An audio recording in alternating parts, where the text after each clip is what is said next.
Hi everybody, this is Uma and welcome you all to my YouTube channel Uma's Guidelines for Civil Services. ওকে, আজকে যেটা করাচ্ছি সেটা হচ্ছে compound ইন্টারেস্টের একটা ছোট্ট ভিডিও বানাবো, যেটা হচ্ছে কম্পাউন্ড ইন্টারেস্ট ক্যালকুলেশন করা যদি 2 বছর আর 3 বছরে টাইম থাকে, ঠিক আছে। তার থেকে বেশি হলে বা অন্য হলে সেটা আমি অন্য ভিডিওতে সেপারেট কোনো ভিডিও দেবো, কিন্তু আপাতত এখানে যেটা করাবো যে 2 বছর আর 3 বছরে ক্যালকুলেশন কত ইজিলি করতে পারবে, ঠিক আছে। আচ্ছা, বেসিক্যালি যেটা যে বেসিক যে কনসেপ্ট বা বেসিক যে ফর্মুলা যেটা আছে কম্পাউন্ড ইন্টারেস্টের, সেটা আমরা কি জানি, অ্যামাউন্ট মাইনাস প্রিন্সিপাল। এগুলো আমি কি লিখেছি সেটা আমি সব বলছি, তার আগে আমি একবার লিখে দিই। Amount is equal to P into 1 plus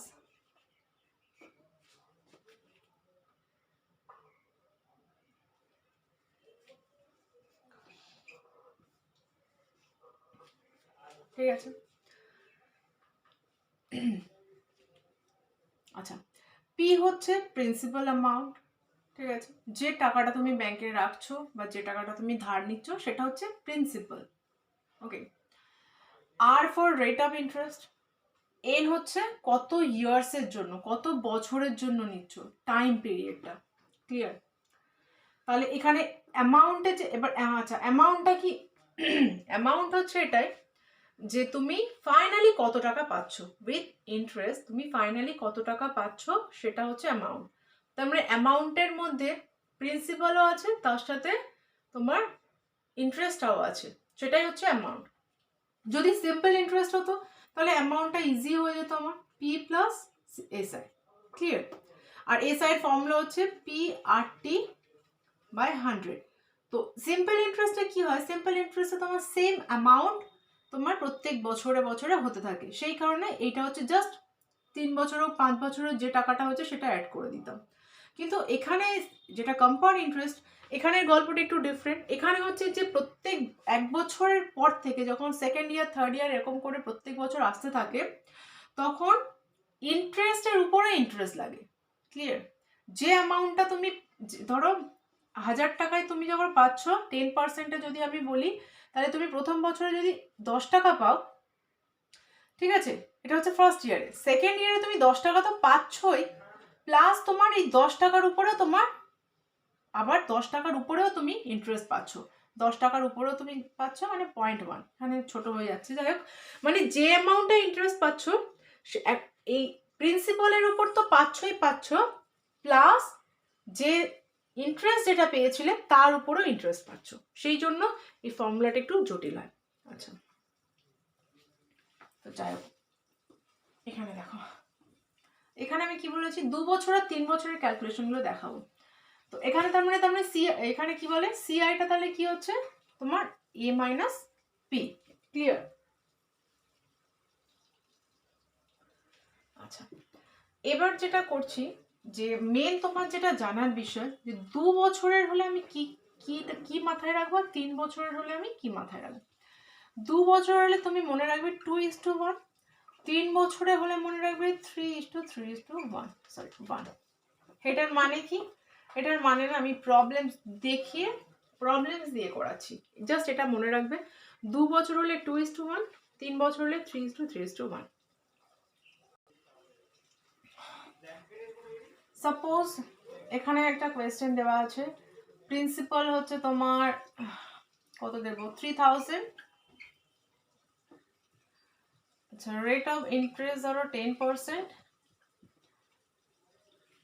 আর তোমার এখানে টাইম ধরো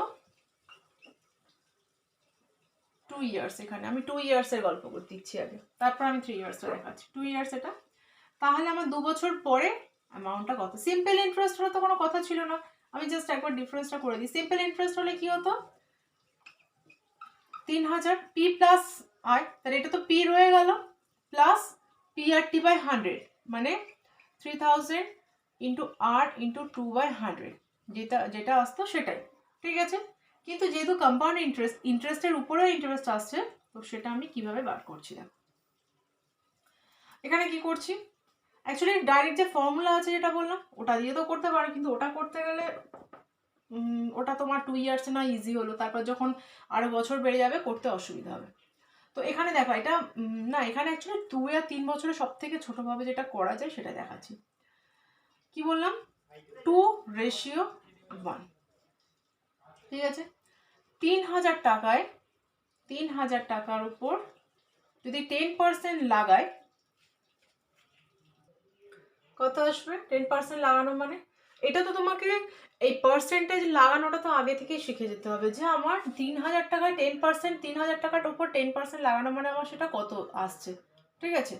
সেটা হচ্ছে 300 টাকা, সেটা আমি এখানে লিখছি, ঠিক আছে। আবার এখানে যেটা পেলাম তার উপর 10% লাগাবো, তার উপর 10% মানে কত? 30 টাকা, ক্লিয়ার? এখানের উপর 10% লাগাচ্ছি, এখানে এলো। এখানের উপর 10% লাগাচ্ছি, এখানে এলো। তাহলে এবার কি হবে? এখানে 2:1 রেশিওতে করতে বলেছি, তাহলে এখানে এবার গুণ করব। এটা কত? 600, এখানে কত? 30। তাহলে এটা অ্যাড করছি, ফাইনালি আসছে আমার 630। এটা কি পেলাম? Simple interest. আচ্ছা, এবার তোমাকে যেটা বলি যে কেন আমি এইটাতে যাচ্ছি। যদি আমার ফর্মুলাটা তো আমি জানতাম, ফর্মুলাটা আমার কি ছিল? amount is equal to p into 1 plus r by 100 into a whole to the power n। তাহলে এখান থেকে অ্যামাউন্ট পেতাম, সেই অ্যামাউন্টটা থেকে আবার p মাইনাস করে তবে আমি কম্পাউন্ড ইন্টারেস্টটা পেতাম, ঠিক আছে। কম্পাউন্ড কেন?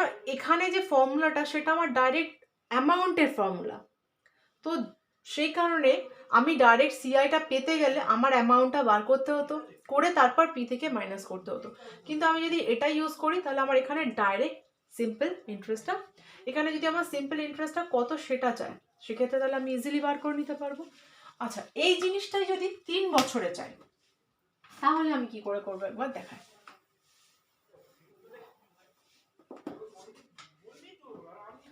এটাই যদি আমার 3 বছরে বলে তাহলে আমি সিম্পল ইন্টারেস্টটা কি করে বার করছি। এখানে আমার কি বললাম? 3:3:1 এই রেশিও রাখলাম। তাহলে 3,000 টাকার উপর যদি আমি 10% লাগাচ্ছি তাহলে কত হচ্ছে? 300। 300-র উপর 10% লাগাচ্ছি 30। 30-এর উপর 10% লাগাচ্ছি 3।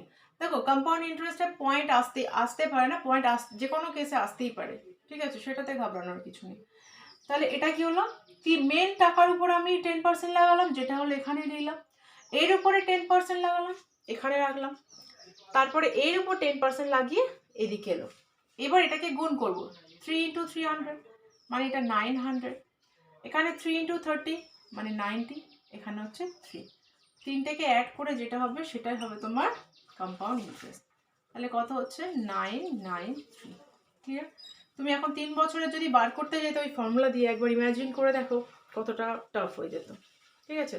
ওই 1 প্লাস r বাই 10 করে ওটা 3 টাইমস করে ক্যালকুলেশন করে তারপর তোমার সেটা বার করে আবার এর থেকে মাইনাস করতে হতো।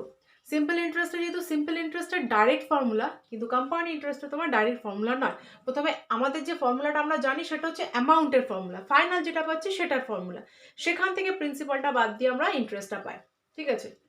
তো সেই জন্য এই 2 আর 3 ইয়ার্সের ক্ষেত্রে এটা। আচ্ছা, এই 3 ইয়ার্সের একটা প্রবলেম দেখো। আচ্ছা, এখানে যদি এরকম 10% না থেকে সাপোজ যদি তোমার এখানে 16.66% থাকে বা 2/7% থাকে, সরি 14, এরকমভাবে থাকে, তখন কি করবে? ঠিক আছে, তো তখন সেটার জন্য আমি আগে অনেক চ্যাপ্টার পড়িয়েছি যেখানে এইগুলো ভাঙলে কিভাবে ভাঙা যায় সেখানে দেখিয়েছি। সিম্পলিফিকেশনে আছে, রেশিও অ্যান্ড প্রপোর্শন এখানে আছে। তো যাই হোক, সেটা নয় আমি আবার পরে বলে দিচ্ছি কিভাবে করবে। কিন্তু এটা যদি পয়েন্টে থাকে বা এরকম ফ্র্যাকশনে থাকে, ইন দ্যাট কেস তুমি কি করে করবে? কেন, আমার 10% ছিল, আমি ইজিলি বার করে নিয়েছি, ঠিক আছে। এতদিনে তো সবাই শিখেই গিয়েছে যে মুখে মুখে পার্সেন্টেজ করলে কতটা, 3,000 টাকা 10% বা 3,000 টাকা 12% মানে কত হবে, ঠিক আছে।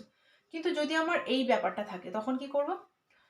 এটার মানেটাই আমার জানতে হবে, যেটা মানে কত পার্সেন্ট। এটা মানে হচ্ছে 1/6, এটা মানে হচ্ছে 1/7। কি করে করলাম সেটা বলছি, তার আগে এটা বলে নিই। যদি এরকম থাকে মানে 1/6, তাহলে 3,000 টাকার উপর 8% লাগানো মানে 3,000 টাকার উপর 1/6 লাগানো। তাহলে 3000 টাকার 1/6 লাগাবো, ঠিক আছে? এইটা করছি। এটা আমি এটা চেঞ্জ করে নিই, তাহলে সুবিধা হবে বোঝাতে। যে যদি আমার 16.66 এই কেসটা থাকে, ঠিক আছে, তাহলে এটা মানে আমি কি বললাম, এটা মানে 1/6। তখন আমি ডাইরেক্ট 10% লাগাচ্ছিলাম। এখন কি করব, এটার সাথে এটার 1/6, ঠিক আছে, এটার 10% ছিল, এটার 1/6, তাহলে এটার 1/6 মানে কত হবে, এটা 500। আচ্ছা, 500 এর আবার 1/6, তাহলে 500/6 যেটা হবে সেটা। আমি জাস্ট জিনিসটা শেখাচ্ছি। এবার তারপর আবার কি হবে, এখানে যেটা আসবে সেটার উপর আবার 1/6 লাগবে। ক্লিয়ার? পয়েন্ট এলে পয়েন্টে যেভাবে আসবে সেভাবে মনে থাকে যেন। এখানে যদি এটা এটা এই পার্সেন্টেজটা থাকতো, তাহলে 1/7 দিয়ে করতাম। প্রথমে এটাকে 1/7 দিয়ে যেটা হতো সেটার উপর 1/7 লাগিয়ে এটা আসতো, এটার উপর 1/7 লাগিয়ে এটা আসবে। তারপর তিনটেকে অ্যাড করে দিলে আমরা কম্পাউন্ড ইন্টারেস্ট পাবো। আচ্ছা, আমি একটুখানি ছোট্ট করে বলে দিই যে এই পার্সেন্টেজগুলো কি করে বার করি। এগুলো তো একটা মনে রাখার একটা ব্যাপার বলেছিলাম, যে এগুলো মনে রাখতে হবে। যে কোনো হয়তো ম্যাথসের বইতে পেয়ে যাবে। আচ্ছা, যদি মনে না থাকে, সাপোজ মনে নেই, তো তখন কি করবে, যেটা বলছিলাম, যদি এরকম ফ্র্যাকশনে থাকে, এটাকে কি করে বলো তো, এটাকে তুমি ভাঙো। ভাঙলে কত আসছে, 100/7 যেটা আসবে। যদি পার্সেন্টেজ থেকে তুমি এরকম ডাইরেক্ট ফ্র্যাকশন নাম্বারে নিয়ে যেতে চাও, তাহলে তুমি কি করবে, নিচে 100 দিয়ে গুণ করে নেবে। ক্লিয়ার? গুণ করে নিলে যেটা হবে সেটাই তোমার ফ্র্যাকশনে চলে আসছে। এবার এটাকে যদি কি করে করছি,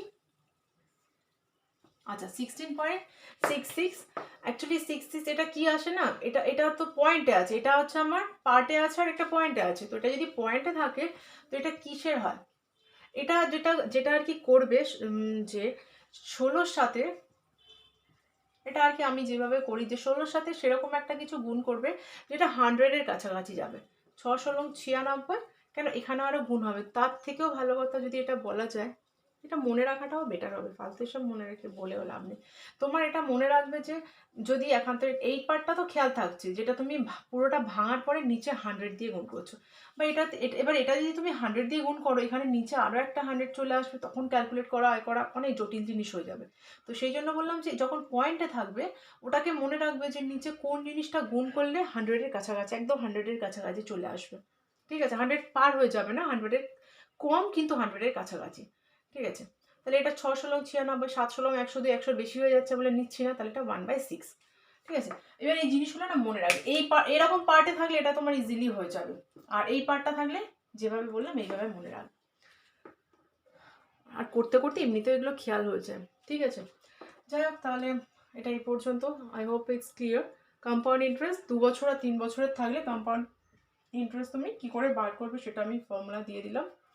একটা 2:1, আর 3 বছর হলে 3:3:1। ঠিক আছে? আর সিম্পল ইন্টারেস্ট হলে কি বলে, সিম্পল ইন্টারেস্টটা যেহেতু ডাইরেক্ট পেয়ে যায় PRT/100 দিয়ে, তাই সিম্পল ইন্টারেস্ট ওরকম কোনো কিছু করতে হচ্ছে না। আর কম্পাউন্ড ইন্টারেস্টটা তোমার যে ডাইরেক্ট ফর্মুলা যেটা, সেটাই অ্যামাউন্ট। তো কম্পাউন্ড ইন্টারেস্টটা পেতে গেলে সেই অ্যামাউন্টটা বার করতে হবে আগে, তারপরে তোমার প্রিন্সিপাল থেকে মাইনাস করতে হবে। অনেকটা টাইম চলে যাচ্ছে, সেই কারণে এইটা মনে রাখবে যেটা আমি শেখালাম। কেন, তোমার এক্সামে এরকম থাকতেই পারে, পি দেওয়া, আর দেওয়া, টি দেওয়া, কম্পাউন্ড ইন্টারেস্টটা চাইলো। তো এইটা যদি না জানা থাকে, তখন অনেক জটিলভাবে হয়ে যাবে জিনিসটা। ওকে, সো থ্যাংক ইউ।